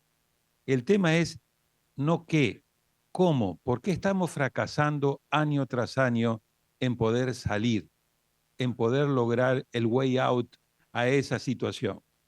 De los 45 años que llevamos de retorno a la democracia, ya tenemos 2 décadas acumuladas perdidas. Y todo pareciera indicar que podemos, si no hacemos cambios, entrar en una tercera década perdida, lo cual sería devastador y ya lo estamos viendo. Entonces, ¿en qué reside la incapacidad de la región de arrodillarnos año tras año para decir no estamos creciendo lo suficiente, tenemos que crecer, tenemos que mejorar recaudación fiscal, etcétera, etcétera, y a la hora de la verdad no lo estamos logrando? ¿Es que no sabemos qué tenemos que hacer o hay un problema central del sistema político que está totalmente cooptado, que es incapaz de hacer las reformas que repetimos año tras año que hay que hacer? Ahí hay un primer elemento. Lo segundo, a mí me ha llamado poderosamente la atención que no se ha mencionado una palabra para mí central: inteligencia artificial. Me parece que hemos tenido hasta cierto punto una discusión del siglo XX, no del siglo XXI. O sea, ¿qué está haciendo la región, si es que algo, en materia de inteligencia artificial? Porque si nos quedamos, si perdemos ese tren, en verdad sí vamos hacia el 2050 a haber perdido gran parte de la posibilidad de competir. El profesor Ocampo siempre nos recuerda de que la región es de las regiones que invierte menos en Research and Development. Creo que es por debajo del 1% promedio regional, muy por detrás de lo que invierten otros países y otras regiones. Bueno, ¿qué estamos haciendo en inteligencia artificial? Y ahí me parece que hay un tema central en el debate de la región. Y tercero, otra palabra que no escuché: nearshoring and friendshoring. Todas las posibilidades que nos abre la geopolítica, porque este verdadero caos geopolítico que estamos viendo genera muchos desafíos, pero al mismo tiempo la región le está ofreciendo grandes oportunidades. Y de nuevo ahí tenemos un problema de liderazgo político.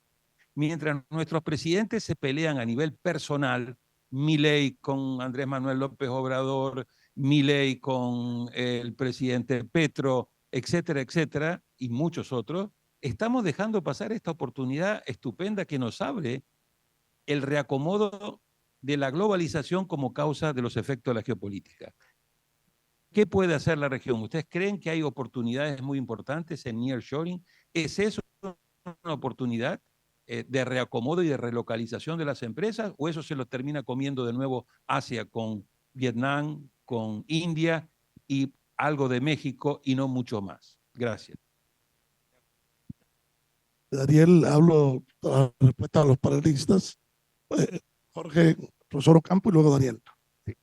Daniel, gracias por tu pregunta. Entiendo que hay un panel sobre inteligencia artificial, pero a ver, sobre el tema que tú planteas, cómo salir de este intríngulis.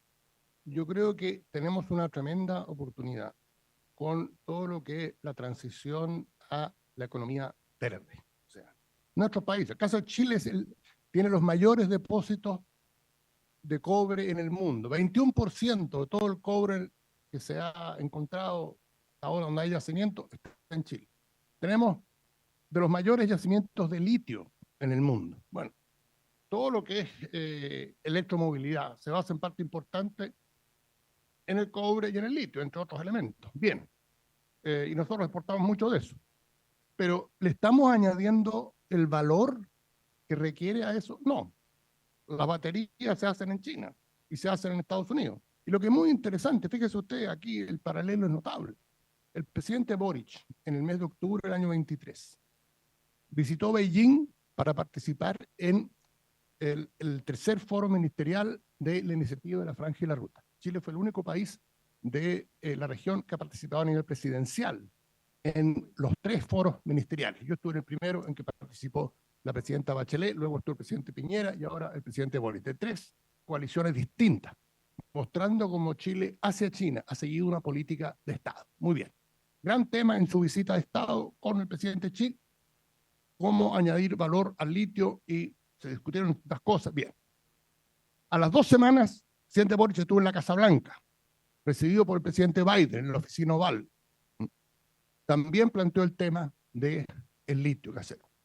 Y en general, tanto en Beijing como en Washington le dijeron, miren señores, nosotros el valor añadido se lo vamos a poner nosotros. No tenemos interés en hacer las baterías en Chile. ¿Qué nos indica eso? Que tenemos un problema. Tenemos que pasar a la siguiente etapa y tenemos que ponernos de acuerdo de cómo hacerlo. Y yo creo que hay grandes posibilidades. Está el triángulo del litio, Argentina, Bolivia y Chile. Se podría hacer algo en conjunto. Brasil es un productor importante de vehículos. Hemos visto como ahora 2 empresas chinas, BYD y otra, van a ampliar, van a establecer fábricas de automóviles eléctricos en Brasil.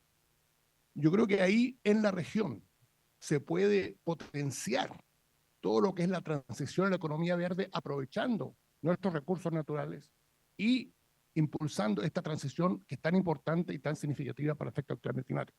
Pero eso requiere una cierta labor conjunta. O sea, en Chile se ha planteado la posibilidad de alguna coordinación con Bolivia, con Argentina, en materia de litio, por ejemplo. Lo que inmediatamente fue denunciado por algunos como eso es volver al pasado, eso no tiene ningún sentido, cada uno se rasca con sus propias uñas. Esos son los lemas que nos tienen como estamos.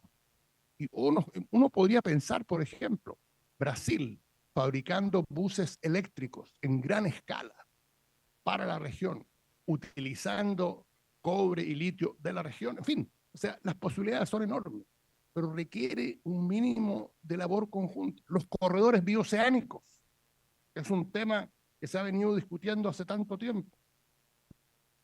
El problema que tiene el corredor bioceánico no es que no haya financiamiento disponible externo, no es que no hayan empresas de construcción que se puedan hacer cargo. El problema es que nuestros países no se ponen de acuerdo entre ellos para hacer algo tan obvio como sería un corredor bioceánico desde el Atlántico hacia el Pacífico para abaratar costos. Entonces, ahí el desafío de la coordinación y la cooperación regional es fundamental. Gracias. Por favor, un poco en esa misma línea, o sea, como está con el último punto, el nearshoring es una oportunidad, pero tiene, digamos, obviamente para México notablemente, pero también que República Dominicana, Colombia también, el Caribe colombiano está también aprovechando, digamos, esa oportunidad, y varios países centroamericanos también pueden hacerlo, ¿no? Esa es una oportunidad, pero como en el caso digamos, la otra oportunidad, como es ese tema de los recursos naturales que tenemos, que son digamos, estos minerales críticos, los minerales de transición, como le ha venido llamando también, que es una oportunidad. Y debo decir, la producción de alimentos, que es un tema crítico del mundo. Ahí hay unas grandes oportunidades también para América Latina. Digamos, uno puede pensar en Brasil y en Argentina como, digamos, como 2 países que pueden aprovechar enormemente esa oportunidad. Ahora, en uno y otro caso, se requiere cadenas de valor que no sean meras uso o sea, que sean cadenas de valor completas, que es todo el tema de digamos, de ver cómo hacemos una cadena de valor del cobre, del litio, pero también del trigo o del maíz, digamos, o sea, para que verdaderamente sean acá. Y en ese caso, y yo diría, muy especialmente en el caso de investigación y desarrollo, hay que desarrollar, no solamente aumentar la inversión significativamente, lo tomo una vergüenza internacional. O sea, cuando ve, por ejemplo, ve los datos de investigación y desarrollo, China ya tiene el nivel de investigación y desarrollo de un país de la OECD, alrededor del 2,5% del Producto Interno Bruto. El único latinoamericano que invierte más de 1% es Brasil. Los otros somos una vergüenza, para ponerlo claramente. Más aún, en algunos casos ha venido bajando como proporción del PIB la investigación y desarrollo. Por ejemplo, México, curiosamente, con el gobierno que termina, bajó la investigación y desarrollo. Digamos, si México quiere precisamente integrarse dinámicamente en todos estos nuevos sectores, en estos sectores, pero también en muchos sectores industriales y de servicios, en los cuales hay oportunidades. Entonces, yo creo que sí hay, y esto un poco la CEPAL, y seguramente Daniel nos va a decir algo sobre eso. Digamos, siguiendo también una idea que yo he venido apoyando por mucho tiempo, hay que hacer de verdad a fondo políticas de desarrollo productivo en cada país, de acuerdo con las oportunidades que tengan, que puede ser en recursos naturales, en servicios, en manufacturas, ¿no? Para ver, y con esas oportunidades específicas que ofrece, digamos, que ofrecen pues todos estos minerales estratégicos, toda la alimentación, con pues la producción de alimentos, incluso algunos sectores industriales. O sea, nosotros hemos tenido unas redes, por ejemplo, de producción de automóviles. ¿Por qué diablos no podemos tener unos automóviles eléctricos? Digamos, utilizando las capacidades enormes que tienen varios países en materia de automóviles. Pero bueno, puede uno seguir con el distrito, digamos, sector país por país, cuáles son sus oportunidades, las identifica y armamos cadenas de valor que pueden ser regionales. Más aún, en muchos casos sería mejor que fueran regionales para poder aprovechar, o sea, si se quiere, para que México no se vuelva un intermediario de los insumos chinos para llegar a Estados Unidos, sino que los insumos de México sean también latinoamericanos, incluyendo mexicanos, ¿no? O sea, paso y termino con este, cuando yo voy a México, a mis conferencias siempre digo, miren al sur, por favor, no miren solo al norte. Que ese es uno de los grandes problemas de la integración latinoamericana, que México solamente mira al norte. Tienen que mirar al sur y hay grandísimas oportunidades que se podrían, digamos, armar, por ejemplo, en el nearshoring de México, conectándose con países o incluso en esos otros sectores, por ejemplo, en todo lo que son producciones por ejemplo, de vehículos eléctricos. México tiene una buena capacidad, Brasil tiene una capacidad a su manera, Colombia también tiene capacidades en la producción de automóviles. Entonces, digamos, uno podría, digamos, ir avanzando y además los insumos podrían venir de varios otros países. O sea, las cadenas de valor regionales y la investigación y desarrollo regional deben ser dos grandes prioridades de todas esas políticas de desarrollo productivo de la región. Muchas gracias, profesor Ocampo. Daniel, si quieres agregar algo, por favor, tienes la palabra. Gracias. ¿Me escuchan? Bueno, un poco en la misma línea que ya se ha estado planteando, la región, dado los cambios tecnológicos por el lado que están de las demandas del cambio climático hacia energías limpias, hacia electromovilidad, se ha visto beneficiada, digamos, por este cambio tecnológico a nivel global en la medida que ha aumentado la demanda mundial por muchas de las exportaciones, sobre todo de materias primas o minerales que la región hace. El caso del cobre, digamos, y el caso de muchos otros, y como mencionaba el profesor Ocampo, los minerales raros y otros, donde la región es altamente muy rica en ese tipo de materiales y el problema entonces es cómo aprovechar esta oportunidad y no repetir, digamos, la historia del pasado y quedarnos como simplemente exportadores netos de materias primas y como ya se mencionaba por el profesor Gene también y el profesor Ocampo, cómo generar valor agregado en esta dinámica. Y ahí, pero con un primer tema de que hay una buena noticia por el lado del cambio tecnológico en términos que se está viviendo el mundo para enfrentar el cambio climático para la región. La pregunta es cómo aprovechar esa buena noticia y eso, como ya se mencionaba, la CEPAL ha venido levantando con mucha fuerza la necesidad de repensar las políticas de desarrollo productivo que son centrales. ¿Y qué significa un poco repensar las políticas de desarrollo productivo? Primero, asumir que las políticas de desarrollo productivo como no tienen que ser horizontales o neutrales, como se discutía hace un par de décadas atrás, sino que tienen que tener un componente sectorial. Tienen que tener un componente sectorial, tienen que tener un componente y una mirada estratégica a futuro, tienen que, y la CEPAL en ese sentido ha estado identificando sectores dinamizadores del crecimiento que pueden apoyar y llevar esa estrategia productiva hacia adelante a través de sectores vinculados a la economía verde, sectores vinculados a recursos naturales, sectores vinculados a la salud y una gran diversidad donde se pueda generar un portafolio de sectores que puedan avanzar y promover este crecimiento. Y con políticas de desarrollo productivo nuevas, donde es una mirada más integral, con una mirada sectorial nos parece central. Otro elemento que también la CEPAL ha venido poniendo con mucho énfasis es la necesidad de que los países tienen que generar la capacidad de mejorar su capacidad de movilizar recursos, tanto domésticos como internacionales, y ahí están todos los temas de reforma a la arquitectura financiera internacional, reforma apoyar a través de los mercados financieros, y hay una serie de propuestas. Y para no alargarme, entonces, lo que quisiera decir, y hay un tercer desafío antes de terminar, es que mucha de la producción que hacemos la tenemos que cambiar. O sea, hay que seguir produciendo cobre, pero hay que producir cobre ambientalmente sostenible. Eso implica un gran desafío de inversión y un cambio tecnológico en la producción de nuestras materias primas. O sea, tenemos dos desafíos: cómo incorporar mayor valor agregado a nuestras materias primas, pero también cómo empezar a producir nuestras materias primas de manera ambientalmente sostenible. Y eso también genera un gran desafío de inversión doméstica. Entonces, quisiera cerrar con eso. O sea, se necesitan políticas de desarrollo productivo. Hay que mirar sectores estratégicos que se van a ver beneficiados por el cambio tecnológico de la electromovilidad y energías limpias, donde América Latina tiene un gran potencial, pero tenemos que empezar a adaptar nuestras tecnologías de producción no solo para generar mayor valor agregado, sino también para producir de manera ambientalmente sostenible muchas de las materias primas que estamos exportando. Gracias.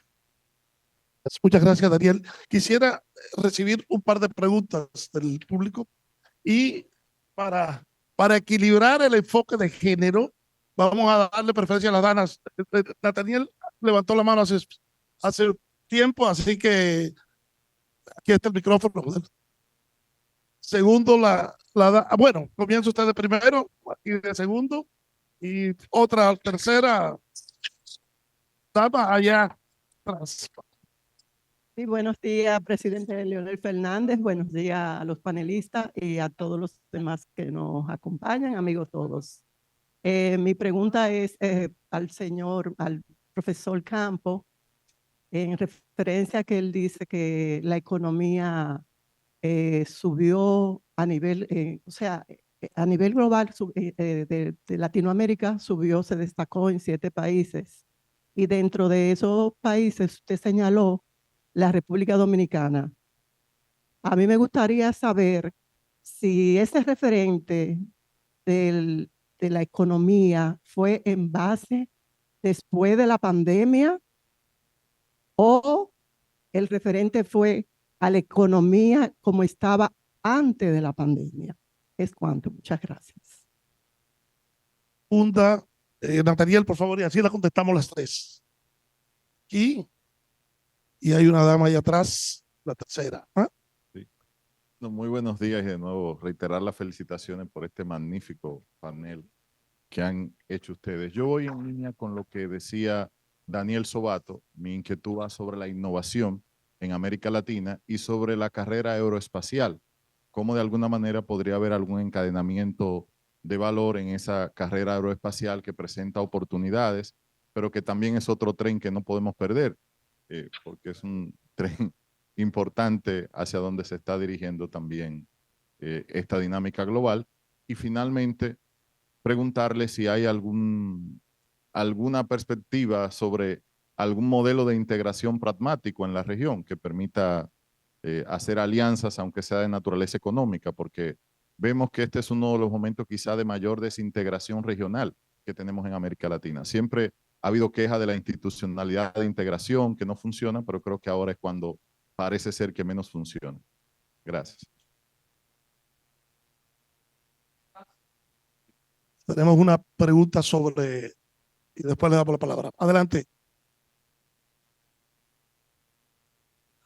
No, porque estamos transmitiendo, así que estamos transmitiendo en YouTube. Excelente panel y yo quisiera básicamente acotar unos 2 puntos y proponer también una nueva forma de enfocar a América Latina.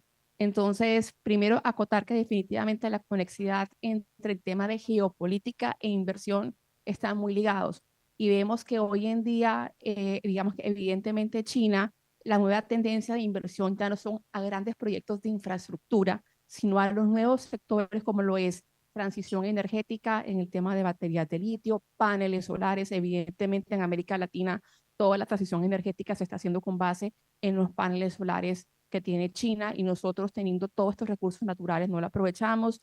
También en el tema de telecomunicaciones e inteligencia artificial. Así que la nueva tendencia de China es en invertir en la nueva infraestructura que denomina transición energética basada en los recursos naturales que tiene América Latina y también en el tema de inteligencia artificial y telecomunicaciones. Y otro punto que es muy importante y a tener en cuenta y es que China está intentando adquirir las empresas de servicios públicos domiciliarios en América Latina. Y eso es un sector muy sensible porque empiezan básicamente a ejercer mucha política al adquirir las empresas de servicios públicos domiciliarios que tienen control sobre el tema del gas, energía eléctrica, telecomunicaciones. Entonces es un punto muy sensible. Y finalmente quisiera proponer, y es que América Latina, y particularmente lo digo pues como colombiana, nosotros estamos enfocando nuestra nueva tendencia de inversión a ser no nearshoring para productividad, sino más bien ser un green shoring, porque Colombia y América Latina tiene todos estos recursos naturales y podemos ser unos green shoring y ofrecer, como decíamos anteriormente, las nuevas inversiones están más enfocadas a todo el tema de tecnología y todo el tema asociado al cambio climático. Entonces, una propuesta de green shoring como América Latina sería muy interesante y recalcar que tenemos que tener en cuenta que China se está enfocando mucho en adquirir empresas de servicios públicos en nuestros países que tienen el dominio de todos los consumidores y usuarios finales. Vamos a darle sé que estamos colgados en el tiempo y el profesor Campo tiene otros compromisos. Profesor Campo, por favor.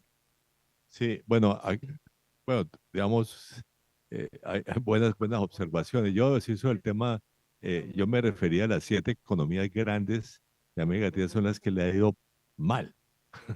De hecho, de las 7 economías más grandes, la que mejor le ha ido es a Colombia. En mi segunda década perdida, creció 2.7% por año, fue la más dinámica de todas. Pero Brasil y México crecieron como 1% por año. En fin, Chile también creció débilmente. Perú, bueno, inicialmente, pero después se desaceleró mucho.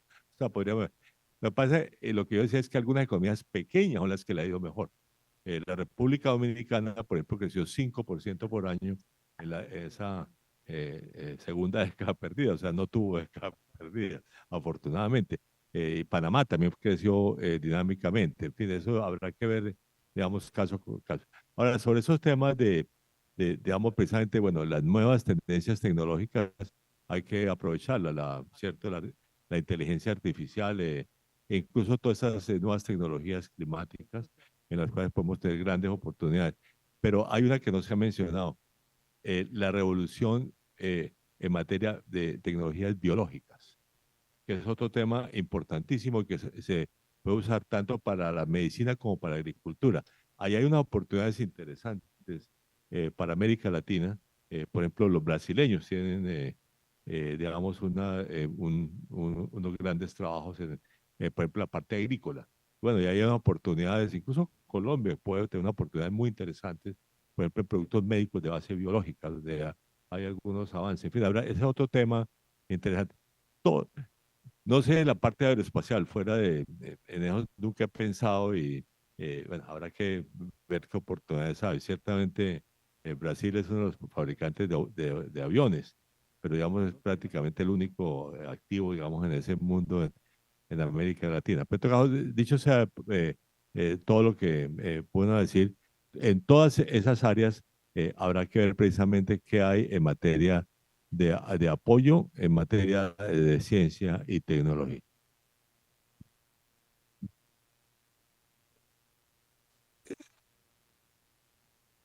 Si quiere comentar algo, y Daniel, una vez después te cedo con la palabra.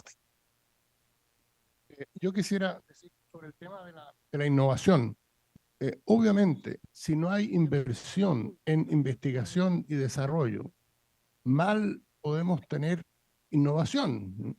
Lo que ocurre con nuestro gobierno, yo lo digo, el caso de Chile, Chile invierte en investigación y desarrollo un 0.38, que es inferior a la media latinoamericana, que es 0.6. Y Chile es uno de los países con más alto ingreso en la región. ¿Qué nos dice eso? Que no se valora la innovación en los hechos, no se le asigna presupuesto. Y esto vale tanto para el sector público como para el sector privado. Yo creo que acá tenemos un problema muy serio, que es un círculo vicioso. Lo que tenemos es empresas que les va muy bien haciendo lo que siempre han hecho, que es exportar materias primas, y que no tienen mayor interés en innovar, porque ganan mucho con lo que están haciendo. Y eso nos tiene sembrado en esta situación tan difícil. La pregunta es cómo romper ese círculo vicioso en el cual nos encontramos. Y ahí yo creo que los gobiernos tienen un desafío muy grande. Y acá tenemos un exministro de Hacienda en este panel. La visión de los ministros de Hacienda, como ha sido tradicionalmente, lo importante es mantener los equilibrios macroeconómicos y controlar la inflación. Y cada vez que hay una crisis, lo primero que se cae es el presupuesto de obras públicas y siempre se le pega un zarpazo a todo lo que es gasto en investigación. Y eso nos tiene en este círculo vicioso en el cual estamos entrampados y el cual, como dice Daniel muy bien, tenemos que salir. Muchas gracias. Muchas gracias. Bueno, quiero darle la bienvenida aquí al distinguido congresista dominico americano, Adriano Espaillat. Por favor, Adriano, quisiéramos que nos acompañe en el podio, porque hemos tenido una larga discusión sobre el tema político y económico a nivel global y a nivel regional. Y además, Adriano tiene el privilegio de que este es su distrito. Entonces, es un distrito, mucho gusto, Adriano. Profesor José Antonio Campos, profesor aquí en tu distrito y director del CIPA, y Jorge Gaines. Entonces, Adriano, me gustaría que nos dieras cómo van las discusiones en el Congreso de Estados Unidos, ¿no? En términos de las relaciones. Por favor. Por favor, al señor Campos que tiene que retirar. Estamos colgados en el tiempo. Nos gustaría que Adriano nos diera una visión.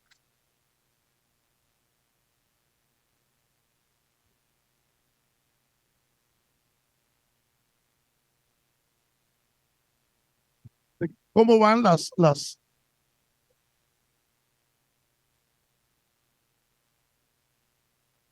Profesora Dressler, nuestro permiso para colgarnos un poquitico más? Muchas gracias. Pues entonces vamos a cederle la palabra al distinguido congresista Adriano Espaillat para dar una visión de cómo se ve la cosa en el Congreso de los Estados Unidos en relación a nuestra región y en relación a los temas globales. Gracias. Primero, antes que todo, saludar a mi gran amigo de décadas, el presidente Leonel Fernández, Rudy Fuerte, José Saiter, a grandes amigos de la FUNGLODE, que ya se ha convertido en un think tank, ¿verdad?, de Latinoamérica y el Caribe, y eso es importante, de que se pueda contar con organizaciones de este índole para que puedan ofrecer sus opiniones sobre la política pública que se establece en cualquier país para el desarrollo económico de la región, para los grandes retos que tenemos como región y mundial, como es el tema de la inteligencia artificial, que es una revolución sin precedente que va a una velocidad increíble, que nos fuerza a nosotros a desarrollar una estrategia hemisférica, no local, no americana, no de América del Norte, sino hemisférica, por razón de que puede arrastrar con sí mismo todas las injusticias que existen ahora mismo en lo que es las redes sociales y la tecnología moderna. Pero aparte de que también es una herramienta importantísima para el futuro. El distrito que yo represento, por ejemplo, que incluye el campus completo de la Universidad de Columbia, que comienza yo diría en la 110 y termina en la calle 218, donde está el plantel deportivo Bakersfield, en el mismo Alto Manhattan. Incluso la parte de ciencia y medicina de esta universidad es la más productiva en términos de recursos para la universidad. Cuenta con la Escuela de Medicina, de Odontología, de Salud Pública, de Enfermería, el Biotech Center, todo está en el Alto Manhattan, vinculado con el Hospital Presbiteriano, y esas escuelas generan más ingresos para la Universidad de Columbia que todo esto que está aquí. De manera que el campus está dentro del distrito y el distrito tiene en sí más hospitales que cualquier otro distrito congresual. Tiene más camas de hospitales que cualquier otro distrito congresual en todo el país. Es el distrito más pequeño también. En un día bonito se puede caminar desde la 96 hasta Moshulu Parkway en el Bronx. Pero la inteligencia artificial para la medicina y para la industria de la medicina, porque también son esos hospitales los grandes empleadores del distrito que yo represento, es una herramienta muy importante. Entonces, ¿cómo nosotros participamos en esa revolución? Y no nos dejes atrás 1000 años, que es el potencial que existe para Latinoamérica y el Caribe, que la revolución de la inteligencia artificial nos deje atrás 1000 años. Entonces, eso es un reto grande, pero nosotros en el Congreso tenemos 4 iniciativas importantes. La primera es con referencia a República Dominicana, la de Cielos Abiertos. Es un acuerdo entre el Departamento de Estado y el gobierno dominicano. Se encuentra actualmente en el Tribunal Constitucional y esperamos que llegue al Congreso para ser ratificada rápidamente ahí. ¿Qué hace Cielos Abiertos? Bueno, desata la competitividad de las líneas aéreas, incluyendo líneas aéreas dominicanas, para ver cómo también a la misma vez esa competencia puede reducir el costo de los vuelos, que está muy alto.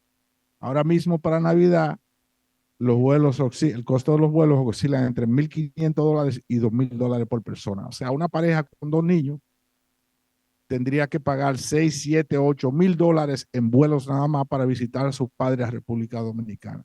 Es más costoso viajar de Puerto Rico a República Dominicana que de Puerto Rico a Madrid o París. Entonces es un abuso. No ayuda al país y menos aún a la diáspora. Entonces este acuerdo va a desatar la competitividad. Ya vemos cómo la participación de líneas aéreas ha ayudado el costo de los vuelos de República Dominicana, vamos a decir, a Colombia. Ya hay un turismo incluso dominicano hacia Colombia y la región de Centro Suramérica, y esperamos de que los resultados de ese acuerdo se vean en 6 meses a 1 año, por razón de que las líneas aéreas tendrán ahora que ir al Departamento de Transporte Federal y a los aeropuertos para llenar todos los requisitos necesarios. Ese es el primer proyecto. Se esperaba, duró 25 años en discusión, pero ya se firmó el acuerdo. El segundo es la iniciativa de seguridad de la Cuenca del Caribe, por razón de que el narcotráfico y los carteles de la droga comenzaron a girar hacia el Caribe. Yo estuve presente en Southcom, que es el cerebro principal del ejército norteamericano en la Florida, donde me enseñaron gráficamente cómo el tráfico el narcotráfico estaba moviéndose más hacia el Caribe y qué se tenía que hacer para enfrentar eso. El presidente Obama en el 2009 formó lo que es la iniciativa, porque no es una ley ni es un acuerdo, es una iniciativa de la Cuenca del Caribe. Fue apoyado por el presidente Trump y por el presidente Biden, o sea que es una iniciativa bipartidista que le da dinero de ayuda a los 13 países de la República Dominicana del Caribe para que puedan enfrentar el narcotráfico. Incluso el sistema 911 fue formado con esos fondos. El entrenamiento de la policía fue también creado con esos fondos. La ayuda que se le da, por ejemplo, a la juventud urbana de la República Dominicana también viene a través de esos fondos. Entonces, el proyecto de ley lo que busca es codificar la iniciativa en ley para que una futura administración no pueda descartar esa ayuda que desde que yo llegué a Washington se ha transferido, ha sido 177 millones de dólares hacia la República Dominicana. Finalmente, la otra iniciativa que yo creo que es de gran importancia para el país es la de nearshoring. Hay un esfuerzo para asegurar, si algo nos enseñó la pandemia, es que no podemos contar con las mascarillas que vienen desde Asia. No podemos contar con las vacunas que vengan de Singapur. No podemos contar con todo lo que se puede crear en esa parte del mundo en un tiempo de emergencia. Al contrario, yo creo que el hemisferio ya tiene la capacidad de crear esas cosas, incluyendo semiconductors. Sería de gran provecho para la República Dominicana, quien ya está avanzada bastante la economía y la fuerza laboral, contar con la creación no solo de medical devices o en la zona franca y otros productos, pero que ya se pueda involucrar directamente en el negocio de semiconductors como lo tiene Costa Rica y la industria Intel. De manera que esas son tres iniciativas muy importantes y yo también estoy trabajando en una cuarta que comenzaré en enero, que es captar recursos para ver cómo podemos entrenar los profesores dominicanos, los maestros dominicanos y cómo podemos llevar tecnología a los salones de clases en la República Dominicana. Muchas gracias, presidente Fernández, por su invitación. Muchas gracias, Adriano.